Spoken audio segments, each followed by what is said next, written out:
Oke, baik teman-teman, saya mulai untuk perkuliahan pada minggu ini. Sesuai dengan edaran kita melalui daring ya. Nah, daring kali ini untuk menyamakan waktunya, saya memberikan video untuk materinya. Nanti teman-teman dilanjutkan mengerjakan penugasannya yang ada di Elita. Kayak materi minggu ini kita berbicara mengenai organisasi, transaksi saham, dividen, dan juga saldo laba. Materi ini ada di bab 11. Kita skip aja, ini tujuan pembelajarannya. Yang pertama kita mulai dari bentuk perusahaan. Bentuk perusahaan perseroan. Nah, yang dikatakan perseroan itu adalah suatu entitas yang terpisah, dibedakan dari pemiliknya. Maksudnya di sini itu eh, ketika perseroan berarti dia itu beda dengan pemiliknya. Jadi maksudnya misalnya mau mendirikan perseroan, berarti nanti antara uang pribadi dengan uang perusahaan atau perseroan itu kita bedakan. Jadi entitas yang terpisah dan dibedakan dari kepemilikannya, baik itu keuangannya ataupun yang lainnya. Kemudian perseroan kepemilikan publik ini jenisnya ada perseroan kepemilikan publik ya. Ini maksudnya perseroan tersebut itu mungkin memiliki ribuan pemegang saham. Jadi perseroan tersebut ini terbuka untuk umum. Dalam hal apa maksudnya terbuka? Terbuka dalam hal modal saham siapa saja boleh memiliki. Nah, mungkin teman-teman tidak asing lagi pernah mendengar atau membaca misalnya PT BCA TBK, Mandiri TBK, Wika TBK dan seterusnya. Itu artinya mereka itu terbuka, teman-teman. Terbuka dalam hal ini adalah eh, kepemilikan sahamnya itu boleh dimiliki oleh masyarakat secara umum. Kemudian ada perseroan kepemilikan pribadi. Nah, biasanya hanya memiliki beberapa pemegang saham dan tidak menawarkan sahamnya untuk dijual kepada publik ya. Nah, ini kalau pribadi, kepemilikan pribadi ini tidak diperjualbelikan sahamnya. Kemudian karakteristik perseroan, ini kepemilikan legal yang terpisah tadi ya, terpisah dari aset ataupun kekayaan dari pemiliknya. Kemudian keterbatasan kewajiban pemegang saham, bahwa kewajiban dari pemegang saham adalah sebatas dari prosentase yang dimilikinya. Kemudian hak kepemilikan yang dapat dipindah tangankan, artinya bahwa eh, perseroan ini atau kepemilikan sahamnya itu bisa dipindah tangankan atau diperjualbelikan kepada pihak lain. Kemudian kemampuan untuk memperoleh modal jelas, kemudian usaha yang berkelanjutan dalam hal ini tuh yang dikatakan perseroan itu adalah suatu usaha yang tujuannya tuh going concern, tidak yang kemudian didirikan kemudian sudah laba dan kita bubarkan itu tidak ya, tetapi usaha yang berkelanjutan atau going concern. Kemudian ada pihak manajemen perseroan dan juga ada peraturan pemerintah yang mengatur serta pajak tambahan yang dibebankannya. Nah, mendirikan perseroan itu bagaimana sih? Langkah awal dalam mendirikan sebuah perseroan adalah mengajukan aplikasi berdasarkan persyaratan tertentu kepada instansi pemerintah di wilayah yurisdiksi pendaftaran yang diinginkan. Kemudian setelah pemerintah menyetujui permohonan tersebut, pemerintah menerbitkan sebuah akta pendirian. Setelah menerima akta pendirian, perseroan tersebut membuat anggaran dasarnya, sumbernya dari mana saja dan kepentingannya untuk apa saja. Lalu perseroan yang menjalankan usahanya dalam bidang perdagangan di luar negara bagian atau negaranya juga harus mendapatkan lisensi dari masing-masing pemerintah tempat mereka berbisnis. Dan biaya yang dikeluarkan dalam pembentukan perseroan disebut biaya organisasi. Kemudian beban organisasi perseroan akan dibiayakan pada saat terjadinya. Nah, tadi perseroan itu didirikan atas apa namanya saham-saham yang mereka terbitkan ya. Nah, kemudian orang yang membeli sahamnya perusahaan disebut sebagai investor ya. Nah, kemudian atau disebut sebagai para pemegang saham ya. Nah, para pemegang saham ini memiliki hak kepemilikan pemegang saham. Yang pertama, memberikan suara dalam pemilihan dewan direksi pada pertemuan tahunan dan memberikan suara atas tindakan yang memerlukan persetujuan pada pemegang saham. Tentunya ini tidak semua pemegang saham itu punya hak suara ya. Dalam hal ini ada persentase tertentu yang membatasinya. Kemudian yang kedua, membagikan laba perusahaan melalui penerimaan dividen. Nah, para pemegang saham ini berhak atas laba perusahaan. Yang ketiga, mempertahankan persentase kepemilikan yang sama pada saat penerbitan saham baru. Nah, ketika perusahaan akan menerbitkan saham baru, pemegang saham lama ini diberi kesempatan terlebih dahulu untuk istilahnya apakah mau membeli kembali saham yang baru diterbitkan untuk mempertahankan persentase kepemilikannya yang sudah ada. Misalnya di situ sebelumnya punya persentase kepemilikan 14%, kemudian ada penerbitan saham baru, otomatis kalau misalnya pemegang saham lama tidak membelinya, nanti kepemilikannya akan berbeda. Sehingga ketika ada penerbitan saham baru, bagi para pemegang saham lama ini kita punya prioritas untuk membeli juga penerbitan saham yang baru dari perusahaan untuk mempertahankan persentase kepemilikannya. Kemudian yang keempat, membagikan aset pasca likuidasi yang setara dengan persentase kepemilikan mereka. Ini disebut sisa klaim. Jadi ketika perusahaan itu dilikuidasi, maka aset-aset tersebut itu nanti akan ketika masih ada sisa ya tentunya ya setelah pelunasan hutang dan lain sebagainya, ini kita ada hak atas aset perusahaan. Kemudian kita ke modal perseroan. Nah, dari mana sih modal perseroan ini pernah saya singgung ketika perusahaan itu butuh dana yang besar. Ada dua cara yang mungkin bisa dilakukan. Yang pertama menerbitkan saham atau menerbitkan obligasi gitu ya kemarin. Nah, ini modal saham. Modal perseroan itu terdiri dari modal saham dan saldo laba. Modal saham itu dari pembelian saham oleh investor ya menjadi modal sahamnya perusahaan atau perseroan. Kemudian saldo laba. Saldo laba ini bagian daripada laba perusahaan yang tidak dibagikan kepada pemegang saham ya. Jadi ketika perusahaan itu laba misalnya labanya 200 juta, tidak semua 200 juta itu dibagikan kepada pemegang saham.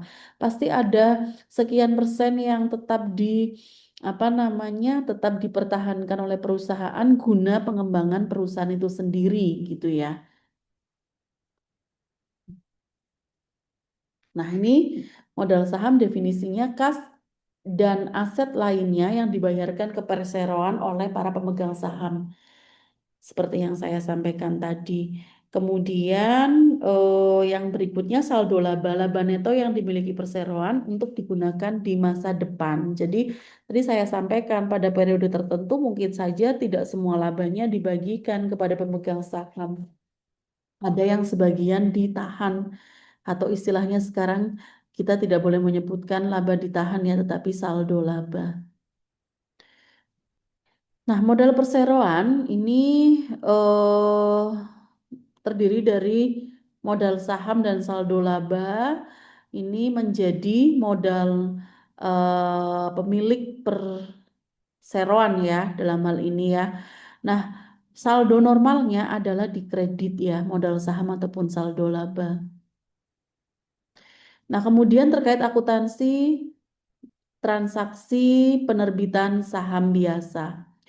Penerbitan saham biasa pada nilai pari untuk memperoleh kas, kemudian ada penerbitan saham biasa tanpa nilai pari untuk memperoleh kas, penerbitan saham biasa untuk memperoleh jasa atau aset non-kas. Kita lihat contoh yang pertama, asumsikan bahwa hidroslide menerbitkan 1.000 lembar saham biasa dengan nilai pari 1 untuk memperoleh kas. Nah, ketika perusahaan menerbitkan saham, ya, dan kemudian ada yang membelinya, maka perusahaan akan memperoleh kas sebesar 1.000. 1.000 itu didapat dari berapa lembar yang kita terbitkan, yaitu 1.000 ini, kemudian dikalikan nilai pari atau nilai nominal per lembarnya. 1.000 dikalikan 1, hasilnya 1.000. Lalu modal saham, strip saham biasa itu 1.000. Kenapa kita harus kasih nama saham biasa? Karena nanti ada saham preferen, teman-teman. Jadi untuk membedakan ini modal saham dari saham biasa atau saham preferen. Kemudian,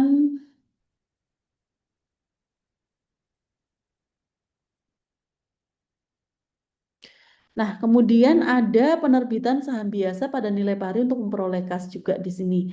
Kita menerbitkan 1.000 lagi, 1.000 lembar saham tambahan untuk memperoleh kas dari nilai pari 1. Untuk kas sebesar 5 euro per saham ya. Jumlah yang diterima atas nilai parinya yaitu adalah 4. Dari 5 dikurangi 1 yang akan dikreditkan ke premium saham-saham biasa. Ini perlu saya sampaikan, perusahaan itu yang kedua menerbitkan 1.000 lembar lagi, tetapi harganya per lembar tidak lagi satu, melainkan harganya per lembar adalah 5. Sehingga kas yang kita terima adalah 1.000 dikalikan 5 atau sebesar 5.000. Kemudian modal saham-saham biasa ini dicatat sebesar nilai nominal. Dicatat sebesar nilai nominal berarti berapa lembar yang kita terbitkan, yaitu di sini 1.000 dikalikan 1 euro atau sebesar 1.000. Nah, selisih dari kas yang kita terima dengan modal sahamnya kita sebut sebagai premium saham-saham biasa atau sebesar 4.000. Gitu. Jadi ini kan nilai parinya 1, tetapi penerbitannya harganya 5. Nah, selisihnya atau sebesar 4 ini dicatat sebagai premium saham-saham biasa. Kemudian maka akan nampak di laporan posisi keuangan sebagian hidroslide di sini modal sahamnya 2.000. 2.000 dapat dari mana? Tadi kan perusahaan menerbitkan 2 kali saham ya, yang pertama 1.000, yang kedua juga 1.000. Kemudian ada premium saham 4.000 di penerbitan yang kedua, sehingga eh, total ekuitasnya untuk modal saham itu terdiri dari modal saham dan premium saham sebesar 6.000 totalnya, dan ada saldo laba sebesar 27.000. Ini asumsi saja ya untuk saldo labanya, misalnya dari laba periode sebelumnya yang tidak dibagi adalah 27. Sehingga kalau ditanya berapa total ekuitas untuk hidroslide adalah sebesar 33.000 euro. Yaitu sekali lagi saya sampaikan ekuitas perusahaan adalah sebesar modal saham ditambah saldo laba seperti yang di awal saya sampaikan.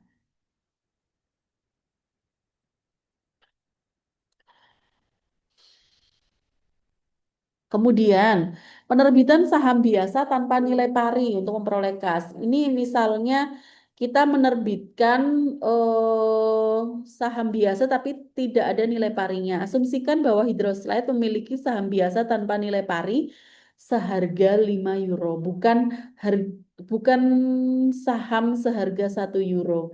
Dan perusahaan menerbitkan 5.000 lembar saham pada harga 8 per saham untuk memperoleh kas. Nah, ini kalau penerbitan saham tanpa nilai pari ya tinggal kita kalikan saja untuk memperoleh kasnya berapa yang kita terima. Ya berapa yang kita terbitkan adalah 5.000. 5.000 dikalikan 8 euro per sahamnya. Itu adalah kas yang kita terima. Kemudian di sini modal saham-saham biasa itu eh, kita kalikan dengan 5, yaitu 5 ini harga pasarnya ya. Maksud saya di sini 5 ini di sini seharga 5 ya. Oke. Seharga 5, tapi 5 di sini bukan nilai parinya. Tinggal kita kalikan saja di situ 5 berarti 5.000 dikalikan 5 25. Kemudian selisih di antara kas yang diterima dengan modal sahamnya kita sebut sebagai premium saham.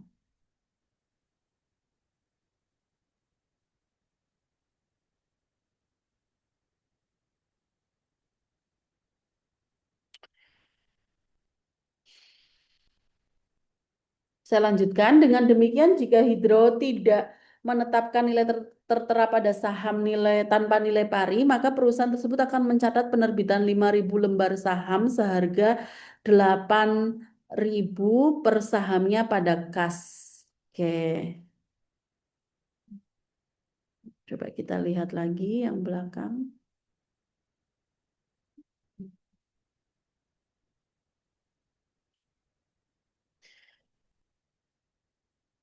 Oke, ini kalau tidak ada nilai parinya, berarti di sini modal saham-saham biasanya kita asumsikan adalah sebesar harga per sahamnya. Jadi di sini kas modal saham-saham biasanya sama sebesar 40.000.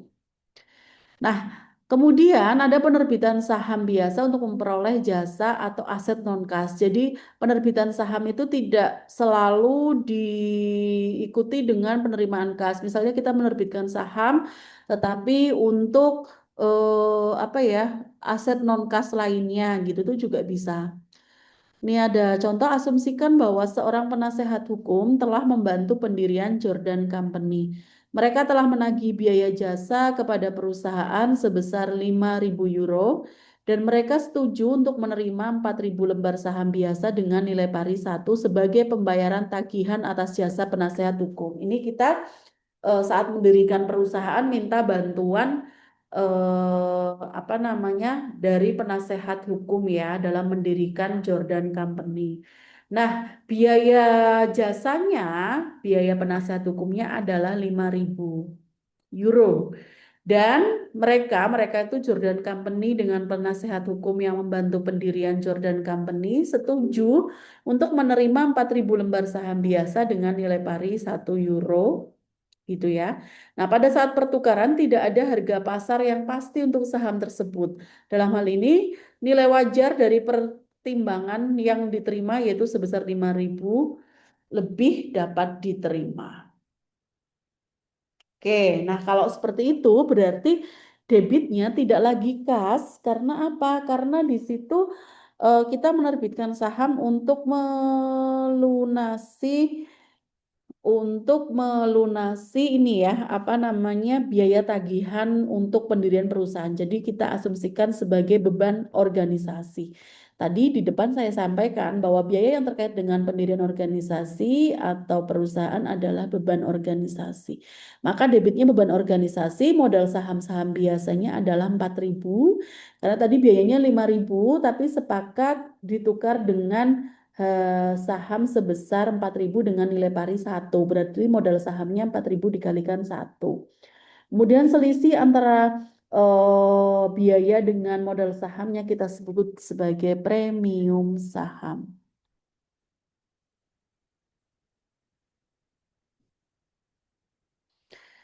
Ini ada contoh lagi. Atlantic Research adalah perusahaan kepemilikan publik yang telah lama berdiri. Kemudian saham 5 euro pada nilai parinya diperdagangkan secara aktif pada harga 8 euro per lembar saham. Perusahaan menerbitkan 10.000 lembar saham untuk mengakuisisi tanah yang baru-baru ini diiklankan untuk dijual seharga 9.000. Nilai wajar yang dapat diterima dalam transaksi non-kas ini adalah harga pasar dari pertimbangan yang diberikan, yaitu sebesar 80.000.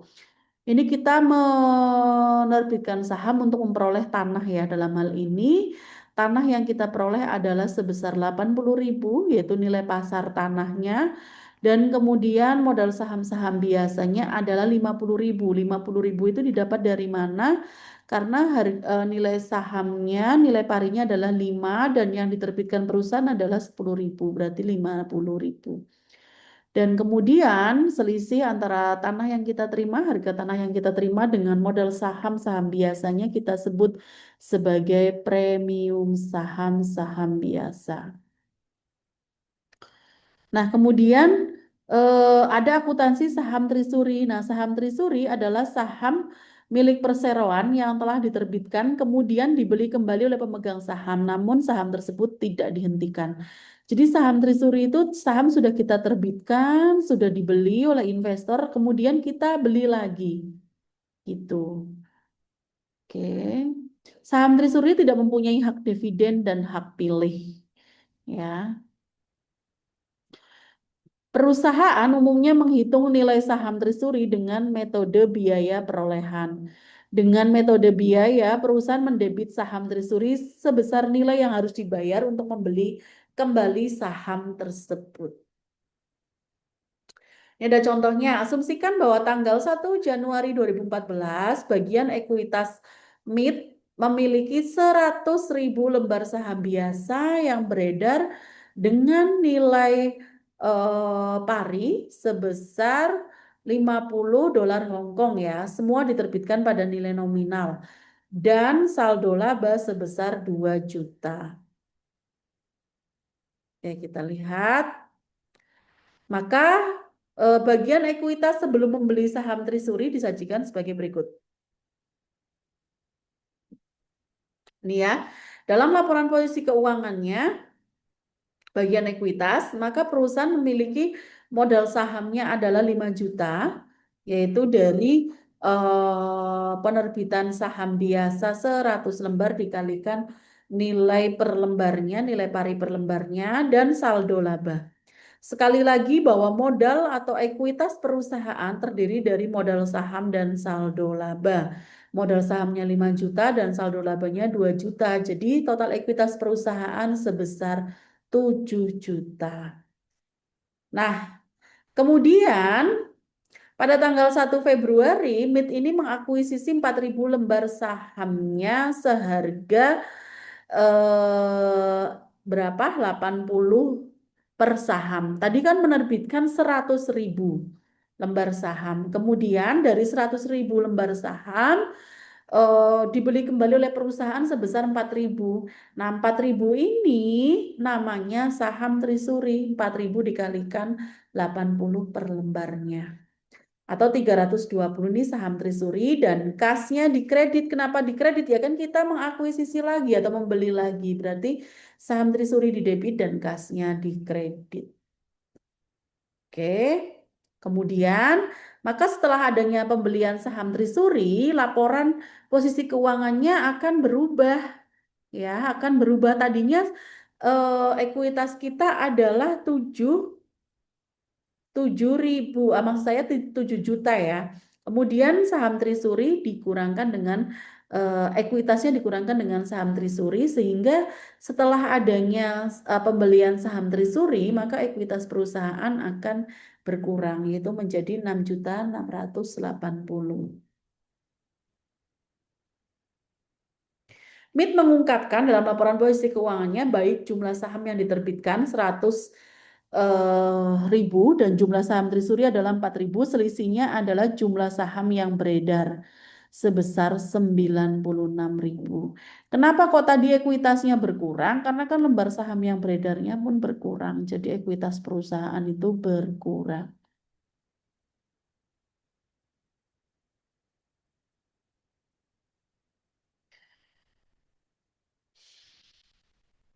Oke, saya lanjutkan.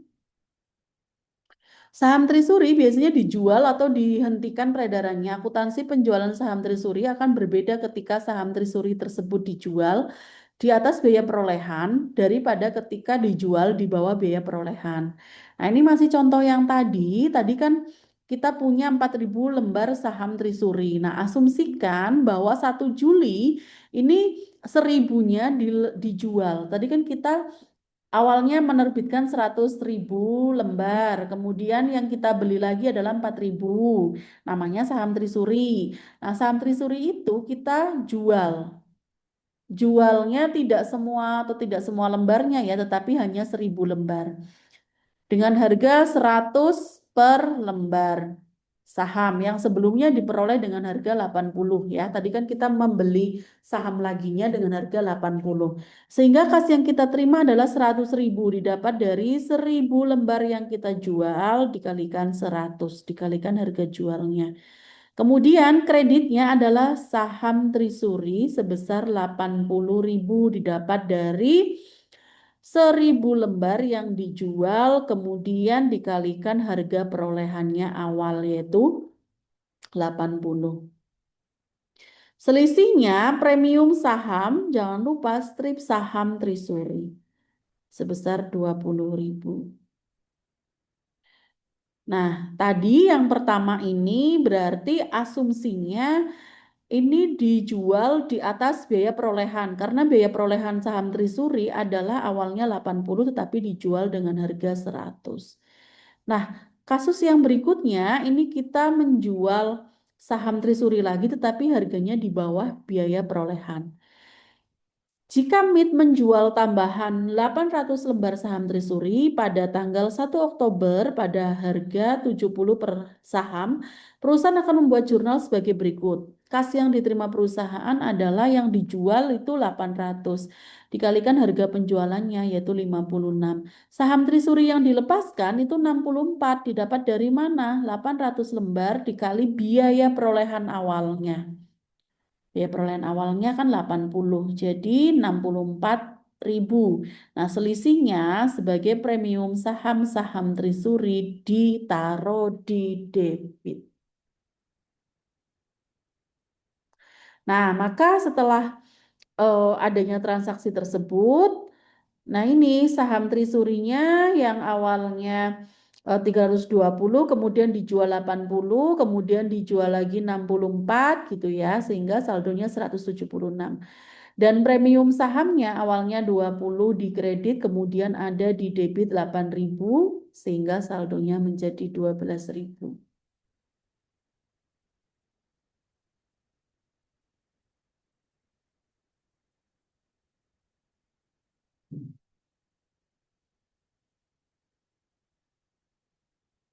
Asumsikan bahwa MIT ini menjual 2.200 sisa sahamnya yaitu seharga 70 per saham pada 1 Desember. Selisih biaya perolehan atas harga jualnya adalah 22.000 dolar Hong Kong. Didapat dari mana? Yaitu 2.200.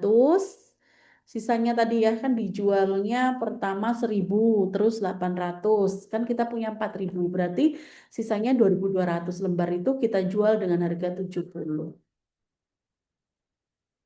Dalam kasus ini, MIT mendebit 12.000 selisih lebihnya pada premium saham-saham Trisuri. Perusahaan juga mendebit sisanya ke saldo laba. Dengan transaksi ini, jurnalnya menjadi kas 154.000, premium saham-saham Trisurinya dihabiskan. Tadi kan masih sisa 12.000, kemudian saham Trisuri yang dilepaskan adalah 2.200 dikalikan harganya. Oke, 176 sehingga sisanya atau kurangannya kita ambilkan dari saldo laba.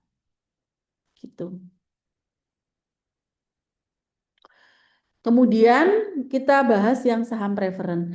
Saham preferen ini memiliki ketentuan kontrak yang memberikan fasilitas kepada para investor. Beberapa preferensi atau prioritas atas saham biasa. Jadi saham itu dibagi menjadi dua kelompok besar, ada saham biasa dan saham preferen. Nah, kalau saham preferen ini dia memiliki preferensi atau prioritas atas atau daripada saham biasa. Nah, ada contohnya, Stin Corporation menerbitkan 10.000 lembar saham preferen dengan nilai parinya adalah 10 euro seharga 12 per saham. Yang diterbitkan adalah 10.000, harganya 12 per saham. Berarti kas yang kita terima adalah 120.000, modal saham-saham preferennya adalah 100, selisihnya premium saham-saham preferen. Nah, ini sama sebenarnya teman-teman dengan cara menjurnalnya di saham biasa. Kas yang diterima berarti berapa lembar yang kita terbitkan dikali harga jualnya. Modal sahamnya kita catat sebesar berapa lembar yang kita terbitkan dikali nilai nominalnya atau nilai parinya. Selisihnya kita catat sebagai premium saham-saham biasa. Itu. Sorry, saham referen ya, saham referen. Jadi ini yang membedakan model saham, saham apa, preferen. Premium saham, saham apa, saham preferen. Gitu.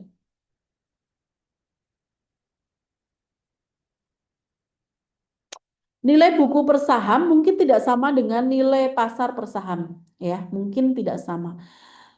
Nilai buku per saham sangat berguna dalam menentukan tren ekuitas per saham para pemegang saham dalam sebuah perseroan. Nilai buku per saham itu didapat dari jumlah modal perusahaan dibagi jumlah lembar saham yang beredar. Oke.